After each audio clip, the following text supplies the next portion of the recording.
Disease क्या होती है, अंडरस्टैंड द बेसिक्स। डिजीज का मतलब होता है कोई भी बीमारी। ये क्लास 8 साइंस चैप्टर 3 है जिसे हम समझने की कोशिश कर रहे हैं, जो हर तरीके से हमारे काम आता है।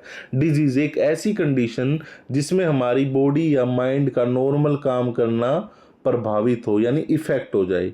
ठीक है, तो ये क्या होती है, ये डिजीज होती है। वो डिजीज कैजिंग ऑर्गेनिज्म टू हमारी बॉडी में जाकर इन्फेक्शन करते हैं, उन्हें पैथोजेनस कहते हैं। जैसे कि बैक्टीरिया, वायरस, फंगी, वोम्स, कीड़े, पेट के कीड़े जिन्हें कहते हैं प्रोटोजोआ। ये हमने पढ़ा था ना, प्रोटोजोआ कहाँ मिलता है, ये एक बैक्टीरिया कह लो या जीवाणु, ये कहाँ मिलता है, पानी के अंदर। डिजीज हमारी बॉडी को कैसे अफेक्ट करती है, ठीक है, हमारी बॉडी में एंटर करता है। ये देखो, ये बैक्टीरिया हमारी बॉडी में एंटर हो गया, बॉडी पर अटैक करता है, यानी अंदर जाके हमारे सेल्स पर, फिर बॉडी उसका रिएक्शन करती है। बॉडी रिएक्ट करती है तो सबसे पहले हमें बुखार होता है। बुखार होना कहीं ना कहीं एक साइन होता है कि हमारी बॉडी में कोई बैक्टीरिया, कोई भी सूक्ष्म जीव घुस चुका है और हमारी बॉडी उससे फाइट कर रही है, और फिर वो फाइट करती है। अगर हल्का बुखार होकर ठीक हो जाते हैं, यानी हमारी बॉडी की विल पावर अच्छी है, यानी आप हेल्दी हो, आपका अच्छा खाना आपके काम आया।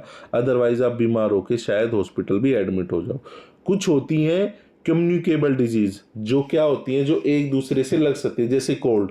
आप देखोगे जब किसी को खांसी जुकाम होता है ना, अगर आप उसके पास आसपास ज़्यादा रहें तो वो जम्स हवा में उड़ के आपके अंदर चले जाते हैं और आपको बीमार, टाइफाइड, डेंगू, ठीक है, चिकन पॉक्स, खासकर चिकन पॉक्स, ठीक है। डेंगू क्या है, मच्छर के द्वारा। टाइफाइड, पानी में कोई प्रोटोजोआ है, कोई बैक्टीरिया है, वो वही पानी आपने पी लिया, वही मैंने पी लिया, तो हम दोनों को टाइफाइड भी हो सकता है। कुछ होती है नॉन कम्युनिकेबल बीमारियां, यानी जो इधर से उधर नहीं फैलती, जैसे diabetes, cancer, asthma, heart disease, ठीक है।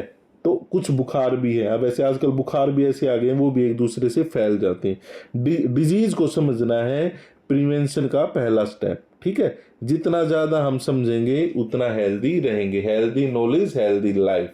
तो ये है हमारी क्लास 8 की साइंस एम विद अमित में आप सुन रहे हैं। उम्मीद है आपको कुछ नॉलेज इससे मिल रही होगी। चलिए मिलते हैं फिर नेक्स्ट शॉर्ट्स में।